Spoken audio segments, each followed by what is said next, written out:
বাংলাদেশে আমরা এই কয়েকদিন ধরে দেখতে পাচ্ছি ডক্টর মিজানুর রহমান আজহারি উনি একটা ইঙ্গিত দিয়েছেন, আর কেউ কেউ তার কথাটা ধরে মাথার কল্লা পর্যন্ত 10 লাখ টাকা ঘোষণা দিয়ে দিয়েছে। আপনার এত টাকা যে একজন মানুষের মাথার দাম আপনি 10 লাখ ঘোষণা দিয়ে দিলেন, তাও আপনি একজন পীর। এটাকে পীর না শয়তান? দুদককে বলবো, যারা 10 লাখ টাকা মানুষের মাথা ঘোষণা দিতে পারে তার টাকা আছে কত আপনারা খোঁজ নিন। কথা বলেন না কেন? এই পীরগুলোকে আমরা মানুষকে 50,000, 5 লাখ, 10 লাখ টাকার কম্বল বিতরণ করতে দেখি না এই শীতে। তারা মানুষের মাথা চায় 10 লাখের বিনিময়ে। কি হয়েছে? সে একটা অসংলগ্ন কথা বলেছে। এই কারণে আপনি 2 ঘন্টা কথা বলেন তো আমি আপনার 50টা ভুল ধরবো। আমরা 1.5 ঘন্টা 2 ঘন্টা কথা বলে একটা স্লিপ অফ টান হলে সেইটা নিয়ে এই যে কেরামান কাতিবিন উনি একটা কি বলতেছে বলে ফেলেছে। আরে ভাই, আমাদের বয়সই কত? আমার বয়স এখন 33, মিজান ভাই আমার 5 বছরের বড় মাত্র। এ সব মিলে নাই তার 38-40 বছর হবে। এখনো তো নবুয়তের বয়সে আমরা পাইনি। কথা বলে না কেন? নবীকে আল্লাহ 40 বছরের আগে নবুয়ত দেয়নি। আমরা তো সে বয়সে এখন মানে পার হতে পারিনি।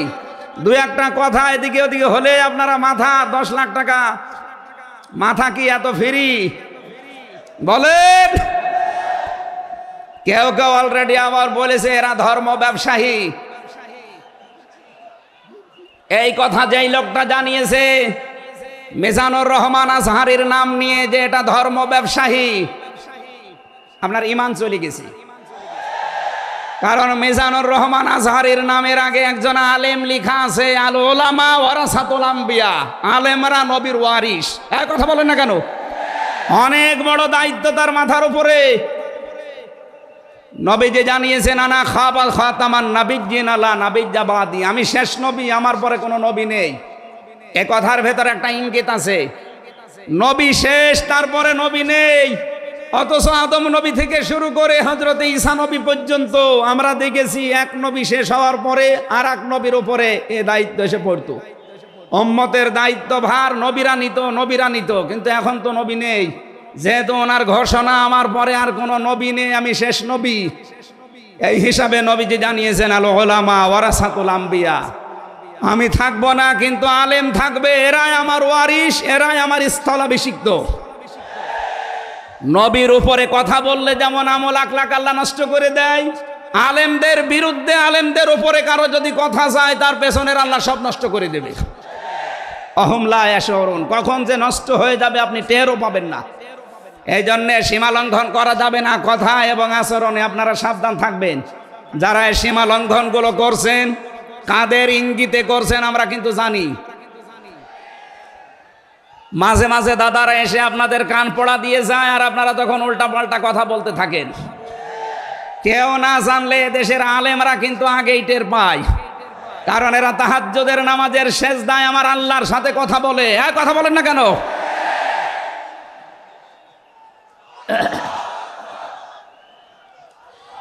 ঠিক আছে, এই জন্য যারাই যা কথা বলবে না কেন, কারো কান পড়ায় কান দিয়ে সীমা লঙ্ঘন করবেন না। আমি আশা করি কি বোঝাতে চাই আপনি বুঝেছেন। নেতৃত্ব দিতে হলে সীমার ভেতরে থাকবেন। ইন্নাল হামদালিল্লাহি ওয়াসসালাতু ওয়াসসালামু আলা রাসূলিল্লাহ, আম্মা বাদ, ফাউযু বিল্লাহি মিনাশ শাইতানির রাজীম।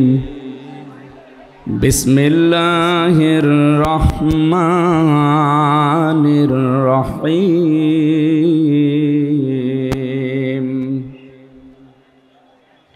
ইয়া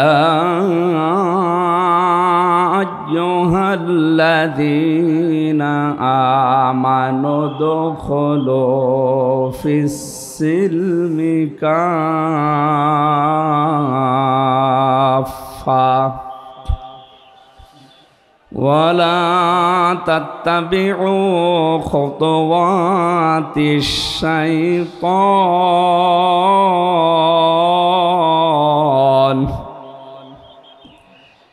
ইন্নাহু لكم عدو مبين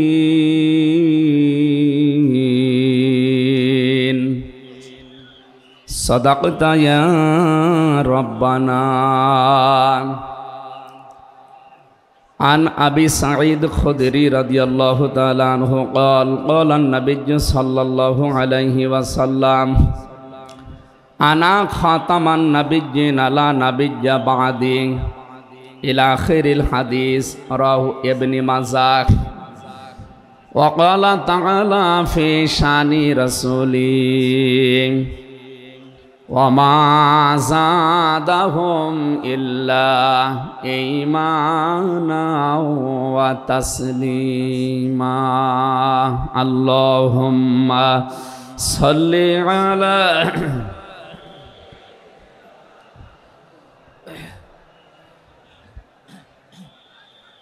وعلى آل سيدنا مولانا محمد بلغ العلا بكماله كشف الدجى بجماله حسنت جميع خصاله صلوا عليه وآله আলহামদুলিল্লাহ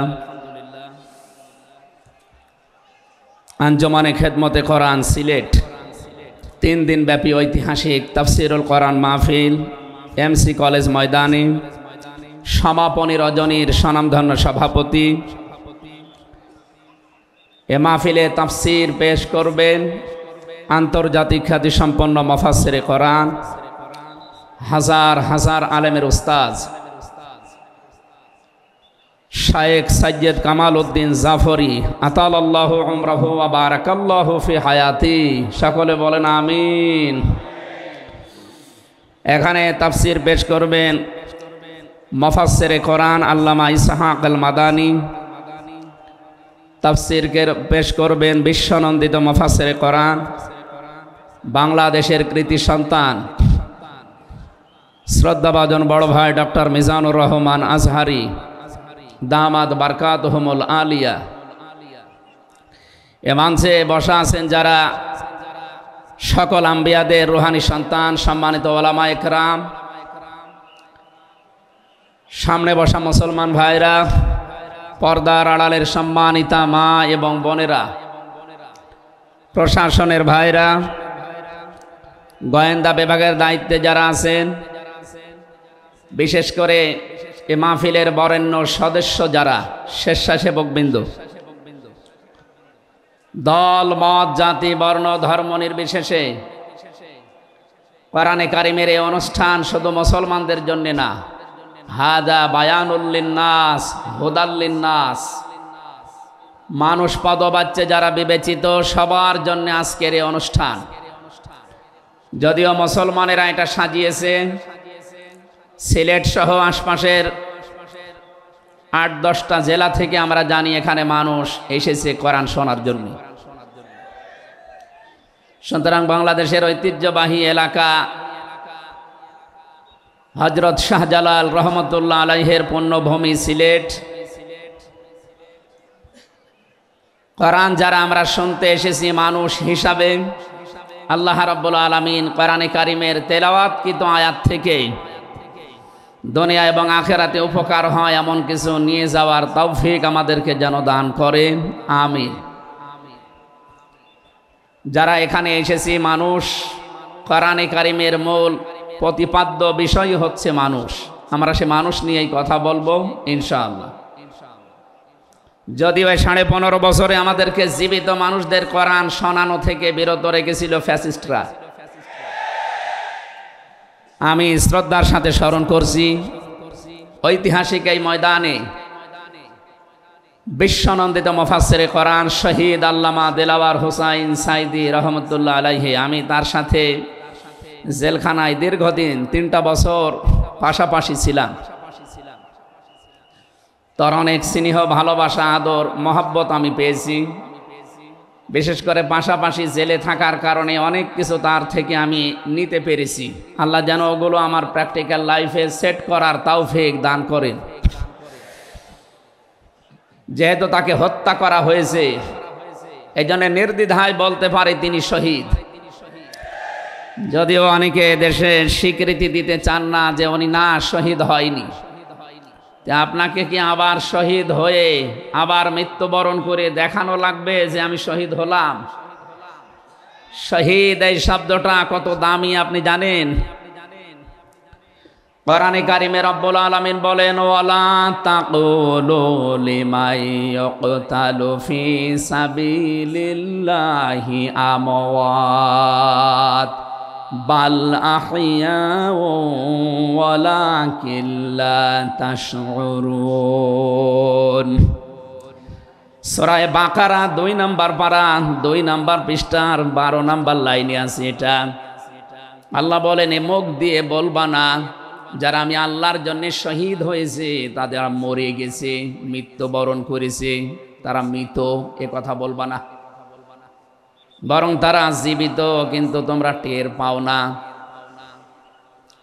মুখের পরে মানুষ যে তো অন্তরে একটা ধারণা নিয়ে আসতে পারে, এই জন্য মহান আল্লাহ অন্তরে ধারণা করতেও নিষেধ করেছেন। ওয়ালা তাহসাবান্নাল্লাযীনা কুতিলু ফী সাবিলিল্লাহি আমওয়াতা বাল আহইয়াউন ইনদা রাব্বিহিম ইরযাকুন। সূরা আলে ইমরান 4 নম্বর পারার 11 নম্বর পৃষ্ঠা 9 নম্বর 169 নম্বর আয়াতে আছে। আল্লাহ বলেন, ধারণাও করবা না যারে আমি আল্লাহর জন্যে শহীদ হয়েছে, জীবন দিয়েছে, এ মানুষগুলো মারা গেছে, ধারণাও করবা না। মুখে তো বলাই যাবে না, অন্তরে ধারণাও করা যাবে না। বাল আহইয়াউন, বরং তারা জীবিত, ইনদা রাব্বিহিম ইরযাকুন, এবং তারা তাদের রবের কাছে রিজিক পাচ্ছে। বলেন সুবহানাল্লাহ। সুতরাং এই দেশে যারা শহীদ হয়েছে অনেকে এখনো তাদেরকে স্বীকৃতি দিতে চান না। বিশেষ করে 2006 সালের 28 অক্টোবর থেকে শুরু করে 2024-এর 5 আগস্ট পর্যন্ত এ দেশের জন্যে, মানবতার জন্যে, ইনসাফের জন্যে, ন্যায় বিচারের জন্যে, মানবতার জন্যে, বৈষম্য দূর করার জন্যে যারা জীবন দিয়েছে, নির্দ্বিধায় আমরা বলতে পারি এ মানুষগুলো শহীদ। শহীদ আবু সাইদ, শহীদ মুগ্ধ, শহীদ রায়হান, শহীদ ফয়সাল, 2732 জন মানুষ আগস্টের 5 তারিখের আগ পর্যন্ত সবগুলো শহীদ। আল্লাহ যেন শাহাদতের সর্বোচ্চ মাকাম তাদেরকে নসিব করেন, বলেন আমিন। শহীদ আল্লামা দেলাওয়ার হোসাইন সাইদি রহমতুল্লাহ আলাইহি যদি বেঁচে থাকতেন, আজকের এই সিলেটের ময়দানে তিনি আসতেন। কোরআনে কারিম শুনে হাজারো মানুষ হয়তো দিনের দিশা পেত, তো জালেমরা তাকে ধোঁকা দিয়ে জেল থেকে বের করেছিল। আমার সামনে দিয়েই বের করে নিয়ে গিয়েছিল। তোরা ধোঁকা দিয়ে ওনাকে আগের দিনও দেখলাম কি সুন্দর কথা বলছিল, আমাকে উপদেশ দিচ্ছিল। পরের দিন শুনলাম যে না, উনি অসুস্থ, পুরাটাই বানোয়াট। যে বলছে আপনি অসুস্থ, চলেন আপনাকে হাসপাতালে নিয়ে যাই, ওখান থেকে চিকিৎসার মাধ্যমে আপনাকে ছেড়ে দেওয়া হবে। উনি তো আনন্দেই বের হচ্ছিলেন, কিন্তু জালেমদের দুর্বিসন্ধি যে এত গভীরে ছিল কেউ বুঝতে পারে নাই, উনি নিজেও টের পান নাই। এই জন্যে প্রিজন ভ্যান থেকে নামার সময় আমরা দেখেছি একটা তৃপ্তির হাসি দিচ্ছিলেন। বলা হচ্ছে ওনার হাড়ে অসুস্থ ছিল, হাড়ের রোগ ছিল। এই কারণে মানুষের হাড়ে অসুস্থ হলে ওইভাবে মানুষ হাসতে পারে? বলেন। কারারক্ষী যারা সামনে ছিল তাদেরকে লম্বা করে সালাম দিয়েছিলেন, জিজ্ঞাসা করেছিলেন আপনারা কেমন আছেন। একজন হাড়ের রোগী অসুস্থ মানুষ এই কথাগুলো বলতে পারে না, তার মানে এখন পোড়াটা পরিষ্কার, তাকে হত্যা করা হয়েছে। নবীজির কথা, দেওয়াল চাপা পড়ে মরলে যদি শহীদ হয়, সাপে কেটে মরলে যদি শহীদ হয়, নদীতে ডুবে মরলে যদি শহীদ হয়, গাছের নিচে পড়ে যদি মরে শহীদ হয়, অ্যাক্সিডেন্টে মরলে যদি শহীদ হয়, যাকে অন্যায়ভাবে মেরে ফেলা হয়েছে অবশ্যই তিনি শহীদ। আল্লাহ রাব্বুল আলামিন তার গোলামের 50টা বছরের কোরআনের খেদমত যেন কবুল করেন, জান্নাতের সুউচ্চ মাকাম নসিব করেন, বলেন আমিন। আজকে তার সন্তানও আসবে, কলিজার টুকরা সন্তান আলহাজ শামীম বিন সাইদি অলরেডি চলে এসেছে। ও গতকাল শেষ হয়ে গেছে। আমাকে সিলেট পর্যন্ত আনার পেছনে আপনাদের যে সমস্ত মানুষগুলো ভূমিকা পালন করেছে, আমার শ্রদ্ধাভাজন উস্তাজ, ইসলামিক চিন্তাবিদ, শিক্ষাবিদ আলহাজ মাওলানা আব্দুস সালাম আল মাদানী, আতালাল্লাহু উমরাহু ওয়া বারাকাল্লাহু ফি হায়াতি, সকলে বলেন আমিন। আমরা যে কথা বলতে চাই, কোরআন আমরা শুনতে এসেছি, আমরা মানুষ। ওয়ালাকাদ কাররামনা বানি আদম, আমি বনি আদমকে সম্মানিত করেছি। অথচ এই সম্মানিত সৃষ্টির অসম্মান করার জন্য এই 15.5 বছরে অনেকেই সিনিমিনি খেলছিল। আল্লাহ তাদের সমস্ত কাজকে নস্যাৎ করে দিয়েছেন। কোরআনের ভেতরে আমরা জেনেছি, কোন জালেম যদি চেয়ারে বসে তাহলে সর্বপ্রথম 2টা কাজ করে। সূরা নমলের 34 নম্বর আয়াতে আল্লাহ দলিল দিয়েছেন, ইন্নাল মুলুকা ইযা দাখালু ক্বরিয়াতান আফসাদুহা ওয়া জাআলু আইজ্জাতা আহলিহা আদিল্লা ওয়া কাযালিকা ইয়াফআলুন। আল্লাহ পাক বলেন, জালেম যদি ক্ষমতায় বসে তার প্রথম কাজ হয় সে বিশৃঙ্খলা তৈরি করে জমিনে। আমরা দেখতে পেয়েছি 15.5 বছরে প্রায় 52টার উপরে বিশৃঙ্খলা তৈরি হয়েছিল। 2 নম্বরে ওয়াজাআলু আইজ্জাতা আহলিহা আদিল্লা, ওই দেশের যারা সম্মানিত নাগরিক, সম্মানিত মানুষ যারা, তাদেরকে সে অপমান করে, অপদস্থ করে। এই দেশের সবচাইতে সম্মানিত মানুষ যারা আমরা দেখতে পেয়েছি তারা আলেম, অথচ এই বাতিলের টার্গেটই ছিল আলেমরা। এই যারা সম্মানিত মানুষদের যারা সম্মান করে, অপদস্থ করে, তাদেরকে হেয় প্রতিপন্ন করে, এটা জালেমদের 2 নম্বর কাজ। তার মানে কোরআনের এই আয়াত অনুযায়ী প্রতীয়মান হয় যারা ছিল এরা জালেম। জবান খুলে বলেন এরা কি? স্পষ্ট ভাষায় বলছি, যারা জালেম এরা আল্লাহর মামলার আসামি। কথাটা খুব হালকা মনে হচ্ছে। সূরা শূরা 25 নম্বর পারা 6 নম্বর পৃষ্ঠা 13 নম্বর লাইনের 42 নম্বর আয়াতে আছে, ইন্নামাস সাবিলু আলাল্লাযীনা ইয়াযলিমুনান নাস। আল্লাহ পাক বলেন, অবশ্যই আমি নিজে মামলা দায়ের করব তাদের বিরুদ্ধে যারা মানুষ হয়ে মানুষের উপরে জুলুম করে। আল্লাহ ইয়াজলিমুনাল মুসলিমুনা দেননি, ইয়াজলিমুনান নাস দিয়েছেন। ইয়াজলিমুন শব্দটা মোজারে, আরবি গ্রামার অনুযায়ী এটা বর্তমান, ভবিষ্যৎ, প্রেজেন্ট, ফিউচার, 2টা কাল নিয়ে শব্দ গঠন করা। তার মানে এখন যারা এ পৃথিবীতে মানুষ হয়ে মানুষের ওপরে জুলুম করছে, ভবিষ্যতেও যারা করবে, তাদের কিছু পরিণতির কথা আমরা কোরআনে জেনেছি। রব্বুল আলামিন জানিয়েছেন সূরা নমলের 52 নম্বর আয়াতে, ফাতিলকা বুয়ুতুহুম খাবিয়াতাম বিমা যালামু। হে নবী, একটু তাকান জালেমদের এই বাড়ির দিকে। এই সেই ঘরগুলো, জুলুম করার কারণে ঘর আমি আজ পরিত্যক্ত বানিয়ে দিয়েছি, জনশূন্য করে দিয়েছি, উজাড় গৃহ বানিয়ে দিয়েছি। সিলেটবাসী, আয়াতটা যে কত বাস্তব, যদিও এটা লূত নবী আলাইহিস সালামের উম্মতদেরকে ইশারা দিয়ে আল্লাহ নাজিল করেছিলেন। তা আমার আয়াতটা পড়ার পর, ব্যাখ্যা বিশ্লেষণ দেখার পরে মনে হচ্ছে 2024 সালের 5 আগস্টের বিকাল বেলা আল্লাহ আবার নাজিল করেছেন। আল্লাহ যেন তার কুদরতি আঙ্গুল দিয়ে দেখাচ্ছেন, এই সেই ঘরগুলো খাবিয়াতান, আমি জনশূন্য করে দিয়েছি, পরিত্যক্ত বানিয়ে দিয়েছি। বিমা যালামু, জালেমদের জুলুমের কারণে। এর বাস্তব প্রমাণ আমি কুষ্টিয়ায় হানিফ সাহেবের বাড়িটা দেখতে পেয়েছি। বিকাল 5টা বাজতে বাজতে মানুষ বাড়ি না ইট পর্যন্ত রাখে নাই, পায়খানার প্যান পর্যন্ত খুলে নিয়ে চলে গেছে। এতটুকু আল্লাহ শেষ করেননি, এর পরের শব্দ আমাদের জন্য। আল্লাহ তাআলা জানিয়েছেন বিমা যালামু, জালেমদের জুলুমের কারণে ওই জায়গা পর্যন্ত আল্লাহ অভিশপ্ত বানিয়ে দেয়। বাংলাদেশের 630টা থানা কম বেশি প্রায় জায়গায় আমার যাওয়া হয়ে গেছে। আমি দেখতে পেয়েছি জালেমদের কোনো চিহ্ন অন্তত এদেশে আর নেই। ফাকতিয়া দাবিরুল কওমিল্লাযিনা যালামু, আল্লাহ বলেন জালেমদের শিকড় কাটা হয়ে গেছে। কতিয়া এটা মজহুল, এর ফাইল বা কর্তা জানা নেই। আল্লাহ বলেন জালেমদের শিকড় কাটা হয়ে গেছে, কে কেটেছে জানা নেই। সারা দেশে জালেমদের বাড়ি ঘরগুলোর দিকে এখন একটু তাকান।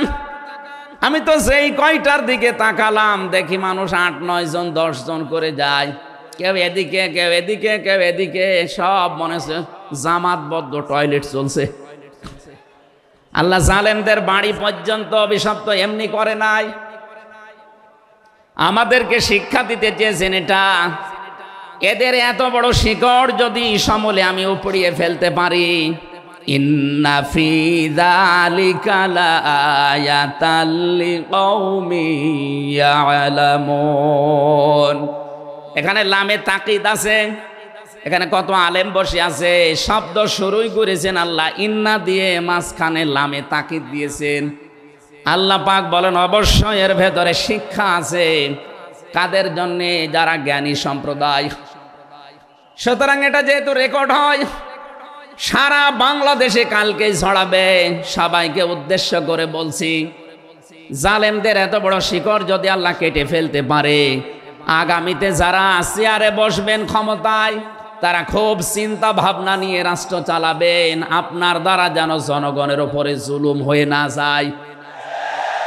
যদি আপনার দ্বারা জুলুম হয়, আগামী 5 বছর পরে আপনার বাড়িও দেখবেন শ্মশান হয়ে গেছে। আমি আশা করি আমার বক্তব্য আপনারা বুঝেছেন, এবং রেকর্ড হওয়ার পরে যারা শুনবে তারাও বুঝবে। আমি এটা বলতাম না, আমি দেখতে পাচ্ছি কিছু মানুষ ইদানিং উলট পালট কথা বলছে, এ কারণে আমি ইঙ্গিত দিলাম।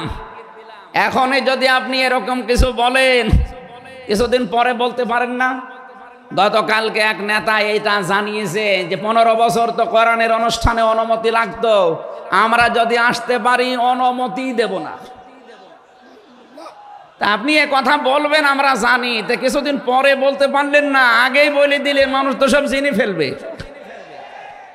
এই জন্যে আমার মনে হয় আপনি ভুল করে ফেলেছেন।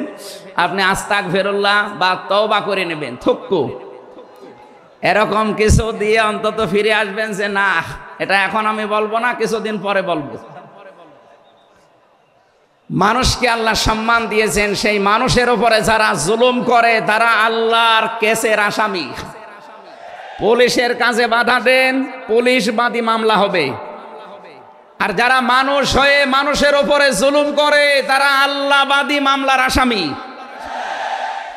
আল্লাহ কিন্তু ইয়াজলিমুন আল মুসলিমুনা দেননি, যে মুসলমানদের উপরে যারা জুলুম করে ইয়াজলিমুনা নাস দিয়েছেন।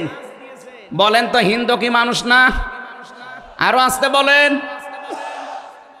এই যে বাইরের দেশের যে সমস্ত আন্তর্জাতিক রিপোর্টগুলো আছে, ভয়েস অফ আমেরিকা এবং মাইক্রোসফট, সব খ্রিস্টানরা ইহুদিরা এরা চালায়। এরা রিপোর্ট দিচ্ছে সারা বিশ্বের 257টা দেশের ভেতরে সবচাইতে নিরাপদে সাম্প্রদায়িক সম্প্রীতি নিয়ে বাস করছে বাংলাদেশের মানুষ।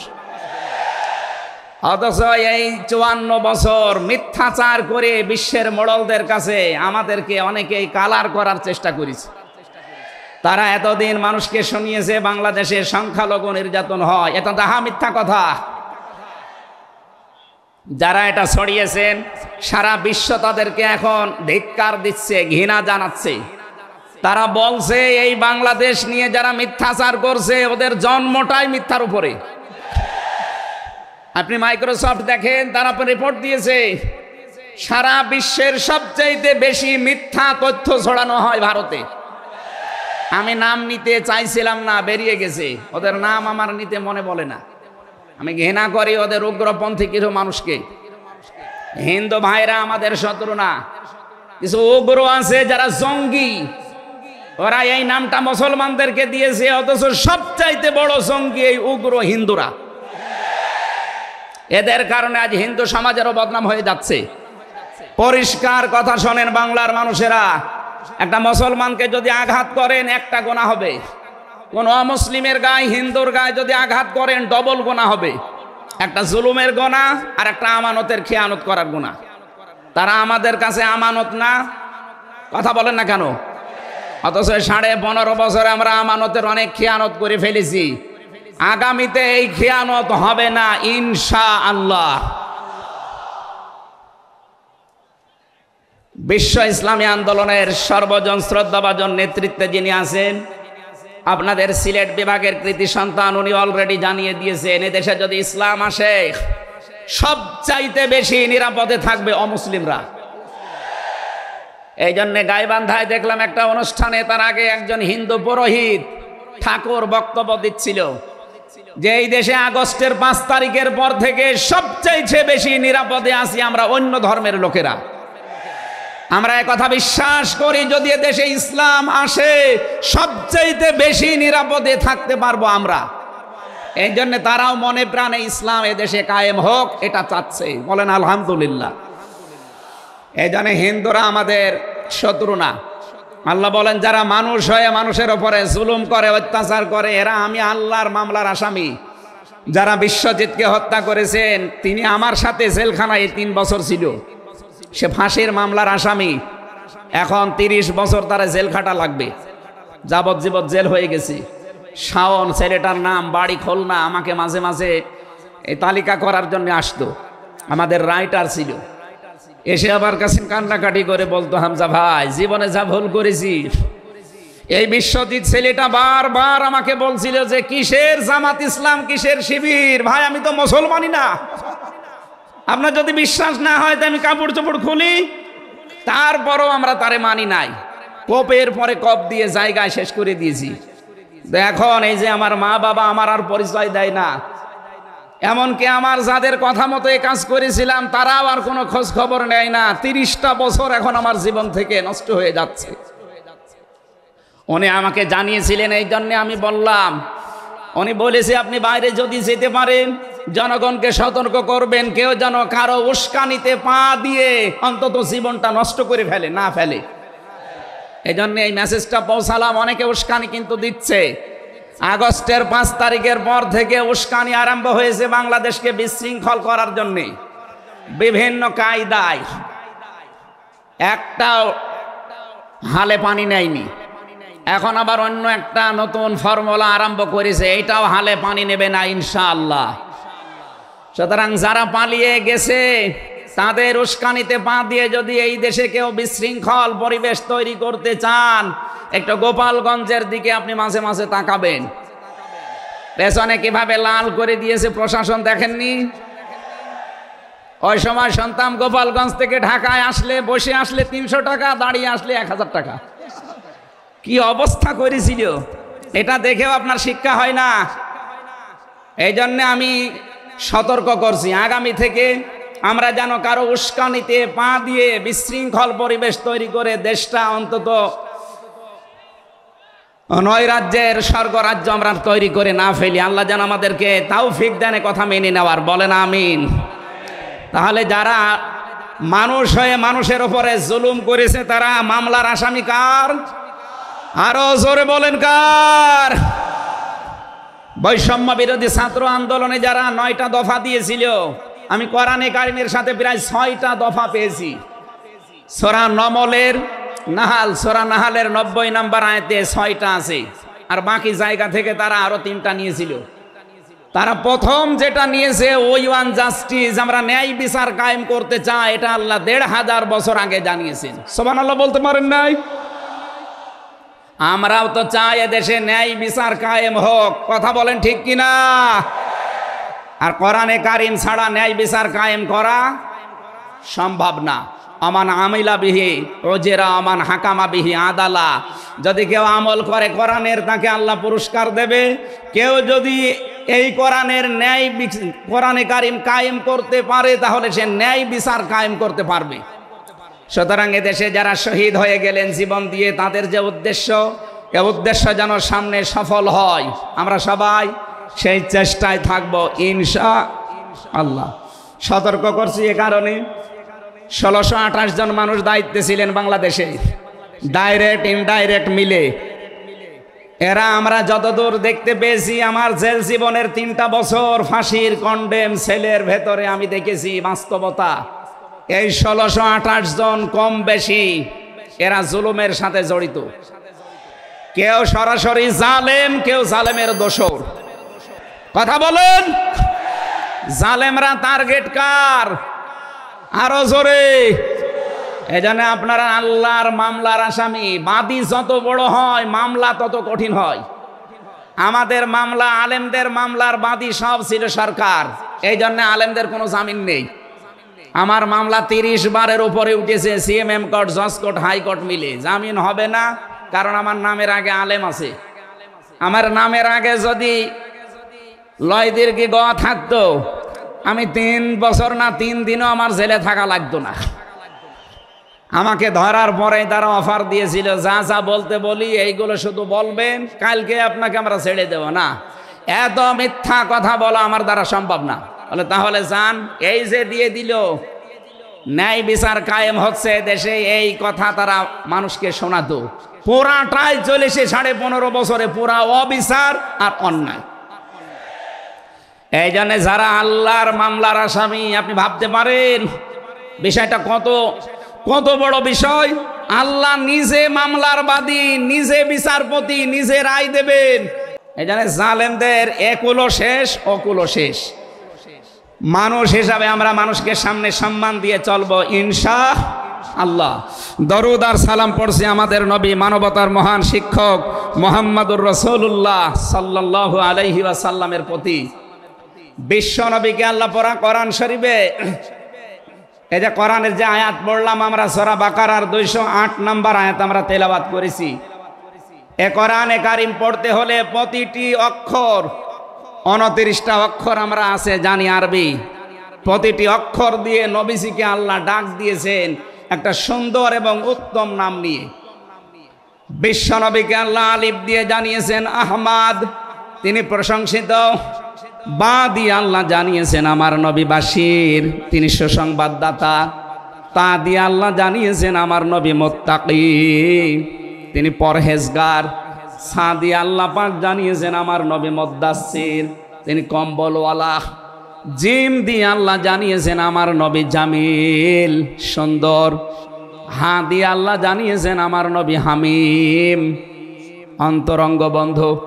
খ দিয়ে আল্লাহ জানিয়েছেন আমার নবী খাতামান নাবিয়্যিন, শেষ নবী। এভাবে বলতে বলতে সর্বশেষ অক্ষরে যে দেখবেন ইয়া, আল্লাহ জানিয়েছেন ইয়াসিন। বলেন আল্লাহু আকবার।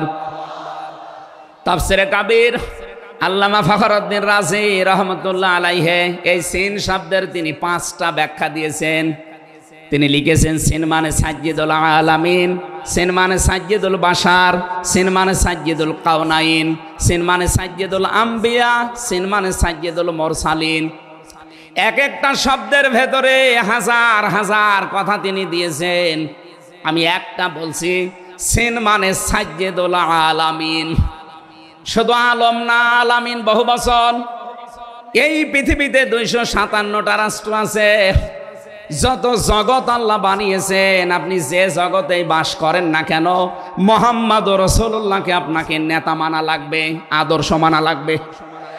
কারণ আল্লাহর ঘোষণা দেওয়া নেতা একজন। আল্লাহ পৃথিবীর অন্য কাউকে হে নেতা এ শব্দ বলেননি। শুধু আমাদের নবী, আপনার নবী মুহাম্মদুর রাসূলুল্লাহকে জানিয়েছেন ইয়াসিন, হে নেতা। আয়াতের তাফসিরে আমি আরেকটা আয়াত পেয়েছি সূরা হুদ। 12 নাম্বার পারা 12 নাম্বার পৃষ্ঠার প্রথম নাম্বার লাইনের 98 নাম্বার আয়াত। এটা তাফসিরে ফি জিলালিল কোরআনে পাবেন। আমি সামারাইজ করে বলছি, যদিও ফেরাউন সম্পর্কে এটা নাজিল হয়েছে, সাইয়্যিদ কুতুব রহমাতুল্লাহ আলাইহি তাফসীর করতে গিয়ে তিনি লিখেছেন, যেই নেতা জাহান্নামে যাবে কিয়ামতে, ওই দলের নেতার যত অনুসারী আছে, যত মানুষ তাকে অনুসরণ করত, সব অনুসারীরা তার সাথে জাহান্নামে যাবে। এটা বাংলাদেশের সাথে খুব দরকার, এজন্য আমি সতর্ক করলাম। আপনার বিবেকের কাছে প্রশ্ন করে এটা নেতা নির্বাচন করবেন, এটা দুনিয়ার বিষয় হলে আমি বলতাম না, এটা আখিরাতের সাথে রিলেটেড। যার নেতা ঠিক নেই, ওই নেতা যদি জাহান্নামে যায়, ইয়াকদুমু কওমাহু ইয়াউমাল কিয়ামাতি ফাআওরাদাহুমুন নার ওয়া বিইসাল বিরদুল মাওরুদ। জোরে বলেন আল্লাহু আকবার। সিলেটবাসী, সারা বাংলাদেশ এখন আমার সামনে, এই যে দেখতে পাচ্ছেন না, সারা বাংলাদেশে ছড়াইয়া যাচ্ছে। যাদের নেতা ঠিক নেই, আদর্শ ঠিক নেই, এক্ষুনি আপনি তওবা করে ঠিক করবেন। সত্যি বলছি, যাদের নেতা ঠিক নেই, ওই নেতা যদি জাহান্নামে যায়, আল্লাহর কসম আপনাকে ওর সাথে জাহান্নামে যাওয়া লাগবে। নেতৃত্ব দেওয়ার জন্য গুণ বললাম কয়টা? বলেন বলেন। আপনি সূরা বাকারার 247 নম্বর আয়াতটা দেখবেন। ক্বালা ইন্নাল্লাহা আসতাফাহু আলাইকুম ওয়া যাদাহু বাসতাতান ফিল ইলমি ওয়াল জিসম ইলা আখিরি আয়া। আল্লাহ নিজে জানিয়েছেন, এই পৃথিবীতে কেউ যদি নেতৃত্ব দিতে চায়, তার প্রথম নাম্বারে জ্ঞান লাগবে। জোরে বলেন, কি লাগবে? আপনি যাকে মেনে চলেন, যার না নেতৃত্ব মানেন, বলেন তো সে জ্ঞানী আপনার দৃষ্টিতে মনে হয়? যে লোকটা কথা বলতে পারে ঈদুল ফিতরের জানাজার নামাজ আগামীকাল অনুষ্ঠিত হবে, ওর জ্ঞান কেমন আপনি টের পাচ্ছেন না? এই কথা বলে না কেন? এই জন্য নেতৃত্ব সামনে কেউ দিতে চাইলে তাকে জ্ঞানী হওয়া লাগবে, আসমানের জ্ঞানী হওয়া লাগবে। যাবতীয় জ্ঞান, জাগতিক জ্ঞান তো লাগবেই, মাস্ট বি। এইটার জ্ঞান লাগবে। কোনটার বলেন? 2 নম্বরে আমি বেশি নেতা হওয়ার জন্য লাগবে। কেউ যদি সীমা লঙ্ঘন করে, কথাবার্তায় কাজে কামে, সে নেতৃত্ব দেওয়ার যোগ্যতা হারিয়ে ফেলে। এটা সূরা শুআরার 152 নম্বর আয়াতে পাবেন। 3 নম্বরে আমি পেয়েছি সূরা কাহফের 28 নম্বর আয়াতে, যে গাফেল হওয়া যাবে না যারা নেতা হবে। অথচ এই দেশে আমরা দেখি এই 54-53 বছরে যারা নেতৃত্ব দিয়েছে, অধিকাংশগুলোই গাফেল। আল্লাহর এই কোরআন সম্পর্কে তারা গাফেল, মানবতার সম্পর্কে তারা গাফেল ছিল। 4 নাম্বারটাই পেয়েছি সূরা নিসা। এইটা আমার মনে হয় না বলাই ভালো, না এইটা বললে সমস্যা আছে। আমি শুধু আয়াত বলে দিচ্ছি, বাড়ি যে মিলান, আমি বাংলাও বলবো না। সূরা নিসা 5 নাম্বার পারার 2 নাম্বার পৃষ্ঠার 11 নাম্বার লাইনের 34 নাম্বার আয়াত। আল্লাহ রাব্বুল আলামিন, বাংলা বলবো, আর রিজালু কাওয়ামুনা আলান নিসা। নেতা হবে পুরুষ, মহিলা নেতা হতে পারবে না। এটা একটু আস্তে বলেন, আমার ভয় করে। এই জন্য আমরা সামনে যারা নেতা হবে তারা যেন পুরুষ হয়। কথা বলেন ঠিক কিনা? নবীজি জানিয়েছেন, লা ইউফলিহা কওমুন, ওই জাতি কখনো সফল হতে পারে না যে জাতির নেতৃত্বে কোনো মহিলা বসে আছে। আমার এই হাদিসটা 100% বিশ্বাস হয়, আপনাদের না 98 ভাগ? এই হাদিস 100% বিশ্বাস করেন কারা? দেখি লিল্লাহে তাকবীর। এই দেখেন তো, হাত তোলেনি কে? আলহামদুলিল্লাহ। ঠিক আছে, বসেন বসেন বসেন, তাফসীর মাহফিলে বসেন।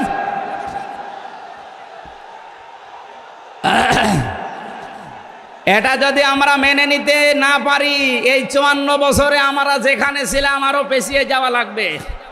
এই জন্য আমরা সামনে এগিয়ে যেতে চাই। কোরআনের সূরা নিসার 34 নম্বর আয়াত, সামনে যদি নেতা হয় পুরুষ মানুষ হবে ইনশাআল্লাহ। আরো জোরে বলেন ঠিক কিনা?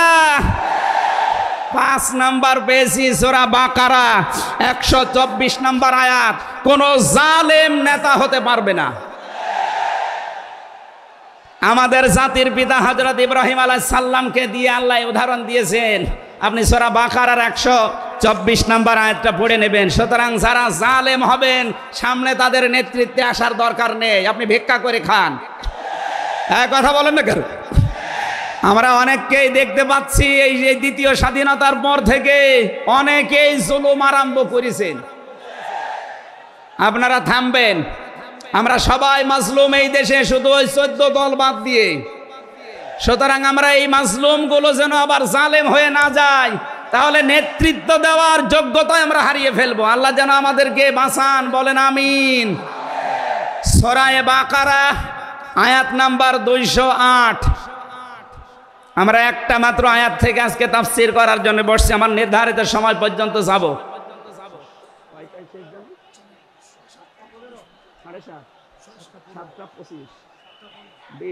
ঠিক আছে,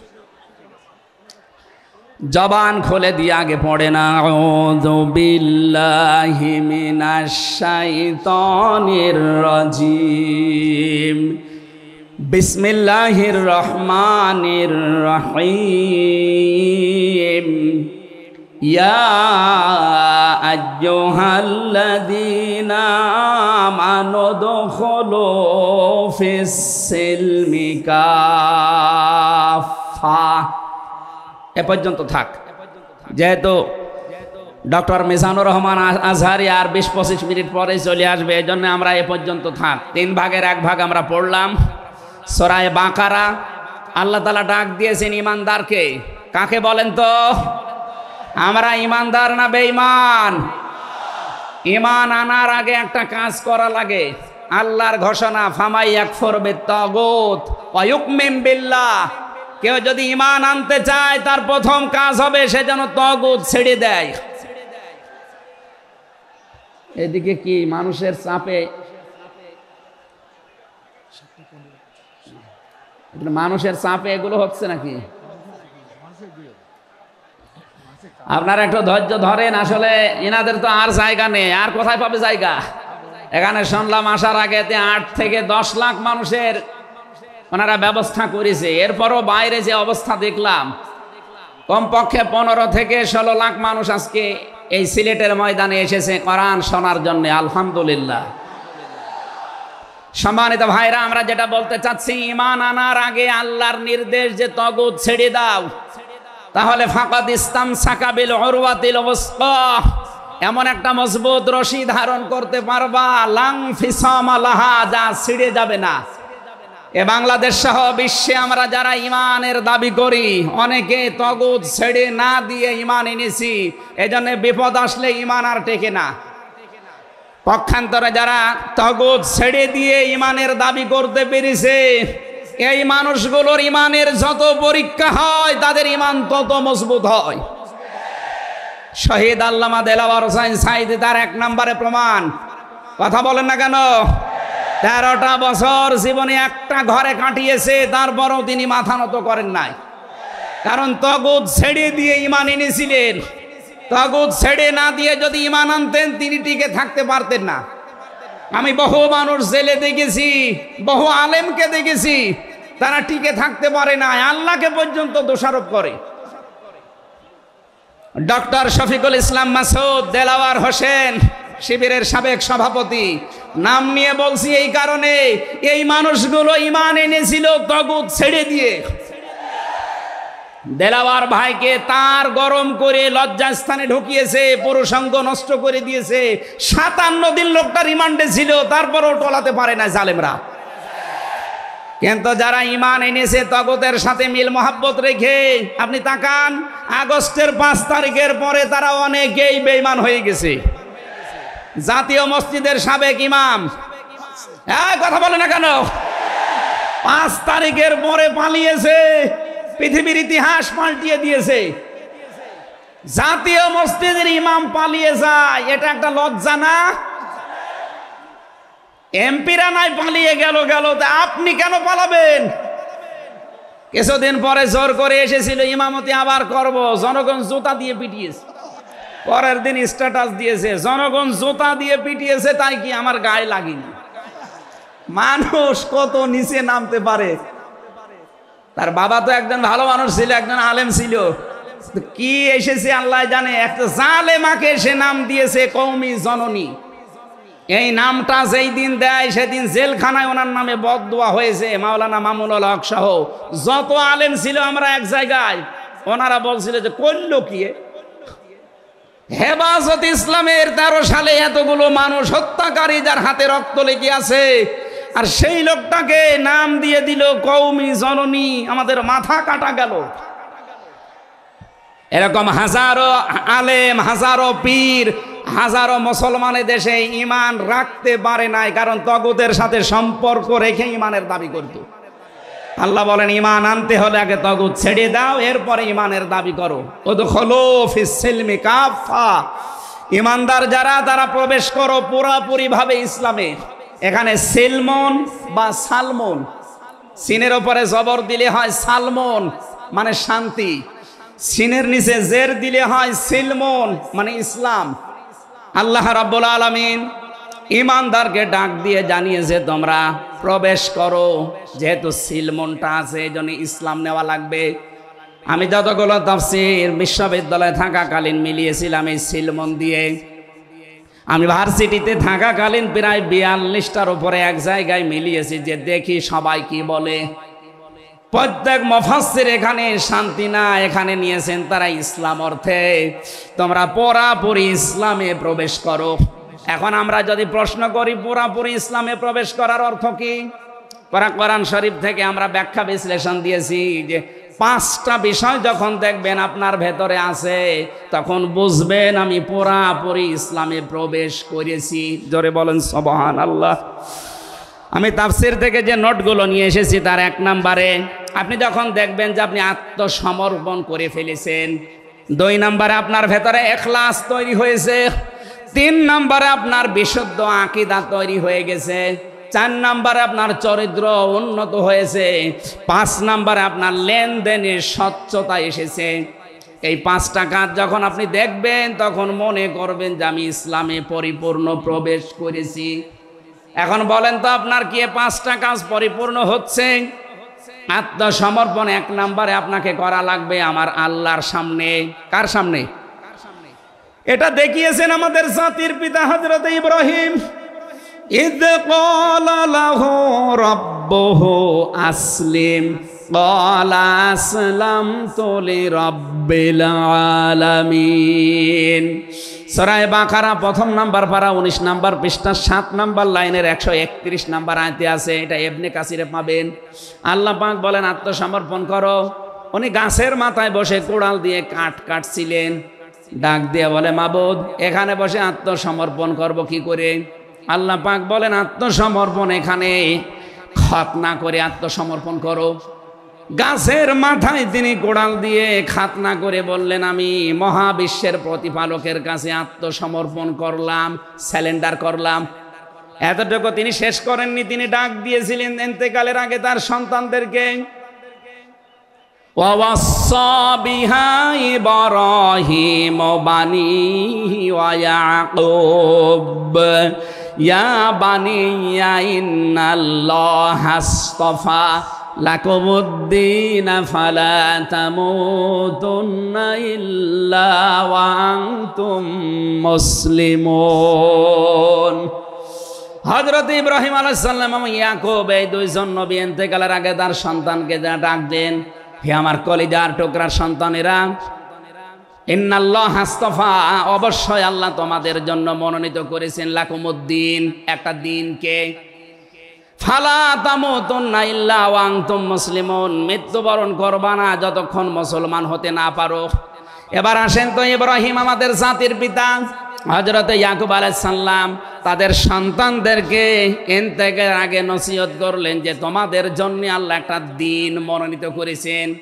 কি মনোনীত করেছেন? দিন কি? এ রাতের পরে যেটা আসবে ওই দিন। বলেন বলেন। কবরে গুরুত্বপূর্ণ যে প্রশ্নগুলো তার ভেতরে এটা একটা, মা দিনুকা, দিন কি? এটা যদি আপনি ক্লিয়ার হতে না পারেন কবরে যে প্রশ্নের জবাব দিতে পারবেন না। এজন্য এই বিষয়টা নিয়ে বিস্তারিত আমাদের জানা শোনা দরকার। দিন বলতে আল্লাহ নিজেই আবার ব্যাখ্যা দিয়েছেন। দিন কি জানো? ইব্রাহিম নবী যেটা, ইয়াকুব নবী যেটা তার সন্তানদেরকে বারবার ওসিয়ত করছিল ইন্তেকালের আগে, আল্লাহ তোমাদের জন্য একটা দিনকে মনোনীত করেছেন। সেই দিন হচ্ছে ইসলাম। জোরে বলেন সুবহানাল্লাহ। ইন্নাদ-দীনা ইনদাল্লাহিল ইসলাম। অবশ্যই আমি আল্লাহর কাছে মনোনীত একটাই দিন আছে, তার নাম। আরো জোরে বলেন। এখন পৃথিবীতে প্রায় 4,500-এর উপরে ধর্ম আছে, দিন আছে। 4,500 ধর্মের কোন দিনের উপরে, ধর্মের উপরে আমার আল্লাহ রাজি নেই, খুশি নেই, তিনি পছন্দ করেন না। একটাই মাত্র দিনকে তিনি মনোনীত করেছেন, পছন্দ করেন, তার নাম ইসলাম। ওয়ামাইয়াবতাগি গায়রাল ইসলামি দীনান ফালাইয়ুকবালা মিন ওয়া হুয়া ফিল আখিরাতি মিনাল খাসিরিন। সূরা আলে ইমরান 3 নম্বর পারা 20 নম্বর পৃষ্ঠা 4 নম্বর লাইনের 85 নম্বর আয়াতে আছে, এ পৃথিবীতে কেউ যদি ইসলাম বাদ দিয়ে অন্য কোনো নিয়ম নীতি, অন্য কোনো দিন অনুসরণ করে, ফালাই ইউকবালা মিন, জীবনে আর কোনো কিছু আল্লাহর দরবারে কবুল হচ্ছে না, হবে না। ইউকবালা এটা মোজারে, বর্তমান ভবিষ্যৎ, প্রেজেন্ট ফিউচার। এর আগে লান এসেছে, মোজারের আগে লান আসলে আরবিতে বাংলা অর্থ দাঁড়ায় জীবনেও হবে না, কোশ্চিন কালো সম্ভব না। আল্লাহ যদি গ্যারান্টি দিয়ে বলে ইসলাম বাদে অন্য কোনো নিয়ম নীতি দিয়ে অন্য কোনো ধর্ম পালন করলে আমি আল্লাহ রাজি হব না, কেউ রাজি করাতে পারবে?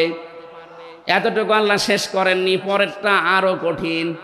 অহুয়া ফিল আখিরাতি মিনাল খাসিরিন। আল্লাহ পাক বলেন ওই লোকটা সবচাইতে বড় ক্ষতিগ্রস্ত হবে আখিরাতে। বলেন নাউজুবিল্লাহ। সিলেটবাসী আমাদের জীবন এদিকে ওদিকে করে হয়তো কেটে যাবে, কিন্তু মরণের পর আমরা যদি ক্ষতিগ্রস্ত হয়ে যাই, এই আসল জীবনই যদি আমাদের নষ্ট হয়ে যায়, তাহলে আমরা এই ভুল পথে থেকে আমাদের জীবনটা নষ্ট করব কোন কারণে? যত নিয়ম নীতি আছে আজকে থেকে সব মাইনাস করবেন, সব বাদ দিয়ে দেবেন।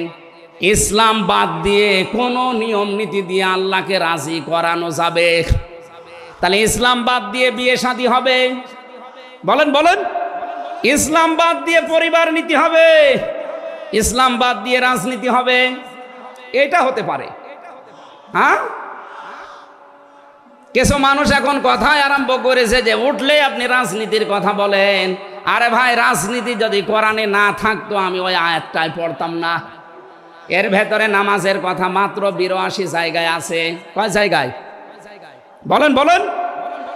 রোজা রাখা ফরজ মাত্র 1 জায়গায় আছে। হজ করা ফরজ মাত্র 1 জায়গায় আছে। আর রাজনীতি কোরআন দিয়ে করা লাগবে এটা 903 জায়গায় আছে। সুবহানাল্লাহ বলতে পারেন না? কোরআন শরীফ আমি যতটুকু পড়েছি আমার এতটুকু আয়ত্ত হয়েছে। নামাজের চাইতে, হজের চাইতে, যাকাতের চাইতে সব চাইতে বেশি আলোচনা দিয়েছেন আল্লাহ রাজনৈতিক বিষয়ে। তো সেইটা যদি আমি বলতে না পারে যে আমি কি রামায়ণ থেকে, গীতা থেকে আপনাদের আলোচনা শোনাবো? এজন্য সাফ কথা, দিন ইসলাম, ইসলাম বাদ দিয়ে অন্য কোনো নিয়ম নীতি মানা যাবে না। আমি সেদিন যশোরে এক কলেজের অধ্যাপককে, বিসিএস ক্যাডার উনি, ওনাকে বলেছিলাম আপনাকে জোর করি না স্যার, আপনি শুধু আমার ধর্মীয় গ্রন্থ এই কোরআনে কারিম একটু বুঝে বুঝে পড়েন। 3 মাস সময় দিলাম আপনাকে। 3 মাস পরে, যেহেতু জ্ঞানী মানুষ, 3 মাসের পরে দেখি মুসলমান হয়ে গেছে। এজন্য অন্য ধর্মের যারা আছেন, রেকর্ড হচ্ছে, আপনাদেরকে আমরা জোর করব না। আমাদের ধর্মে জোর নেই। লা ইকরাহা ফিদ্দিন। আমাদের ধর্মে জোর আছে? জবরদস্তি নেই, জোর নেই। এই জন্যেই তো 850 বছর এই এলাকা মুসলমানরা শাসন করেছে, একটাও মন্দির ভাঙে নাই। অথচ আমরা আমাদের প্রতিবেশী রাষ্ট্রে দেখতে পাচ্ছি এরা অনেকগুলো মসজিদ অলরেডি ভেঙে দিয়েছে, ধোয়া তুলে। ওরা বলছে 500 বছর আগে এখানে নাকি মন্দির ছিল। বিশ্বের মানুষেরা দেখি মাটির নিচে তেল পায়, গ্যাস পায়, আরে শয়তানরা শুধু মাটির নিচে মন্দির পায়। আপনাদের পূর্বপুরুষেরা আল্লাহর ঘর ভাঙতে এসে কাসফিম মাকুল হয়ে গেছে। আমরা দেখতে পাচ্ছি আগামীতে আল্লাহর ঘর মসজিদগুলো ভেঙে দেওয়ার কারণে আল্লাহ নিজে কিন্তু প্রতিশোধ নেবে, কাসফিম মাকুল আপনাদেরও বানিয়ে দেবে ইনশাআল্লাহ। এজন্য প্রতিবেশী হিসাবে সতর্ক করলাম, যদি ভালো লাগে মেনে নিন, ভালো না লাগলে নিজের পায়ে নিজে কোড়াল লাগান। আমার কথার অর্থ বোঝেননি? সুতরাং পৃথিবীতে দিন ইসলাম বাদ দিয়ে কোনো ধর্ম সব মানুষের বানানো তৈরি করা। অন্য ধর্মের মানুষদেরকে আমরা চ্যালেঞ্জ করছি, আহ্বান জানাচ্ছি, আমাদের এইটা পড়েন, লা ইকরাহা ফিদ্দিন লা রাইবা ফি যালিকাল কিতাবু লা রাইবা ফি। কোনো সন্দেহ নেই, সন্দেহের অবকাশ পর্যন্ত নেই। এখানে আসেন, যদি মনটা আপনার ভালো থাকে, টনি বেলারের শালিকা লরেন বুথকে যেভাবে হেদায়েত দিয়েছে আপনাকেও দিতে পারবে ইনশাআল্লাহ। সে আহ্বান রেখে এখনো যেহেতু 4টা অর্থ ছিল, আপনি যে ইসলামে প্রবেশ করেছেন তার দ্বিতীয় অর্থ আপনি দেখবেন যে আপনার ভেতরে ইখলাস আছে কিনা, আপনি কি লোক দেখানো কাজ করেন না আল্লাহর জন্য করেন, এইটা দেখবেন। 3 নাম্বার আপনার আকীদা শুদ্ধ আছে কিনা। আজ এই দেশের একটা মাসলুম সংগঠনের উপরে একটা তহমত দেওয়া হয় যে এদের আকীদা ঠিক নেই। আপনার আকীদা কত ভালো, আমি নিচে নামলাম না। 4 নাম্বারে উন্নত চরিত্রের অধিকারী হওয়া লাগবে, আর এটা নিতে হবে মুহাম্মদ রাসূলুল্লাহর কাছ থেকে। 5 নাম্বারে আমাদের লেনদেন স্বচ্ছ হওয়া লাগবে। আপনারা তাফসীর শুনতে এসেছেন, আমরা বিস্তারিত আর বলতে পারলাম না আজকে, কারণ আমার সময় শেষ হয়ে গেছে। আগামীতে কিছুক্ষণ পরে যেহেতু ডক্টর মিজানুর রহমান আজহারি ভাই আসবে, ওনার কাছে আমরা আরো গুরুত্বপূর্ণ কথা শুনবো ইনশাআল্লাহ। আজকের কথাগুলো আল্লাহ আমাদের জীবনে প্র্যাকটিক্যাল লাইফে আমল করার তৌফিক দিন, আমিন। বারাকাল্লাহু লানা ওয়া লাকুম ফিল কোরআনিল আযীম। আসসালামু আলাইকুম ওয়া রাহমাতুল্লাহ।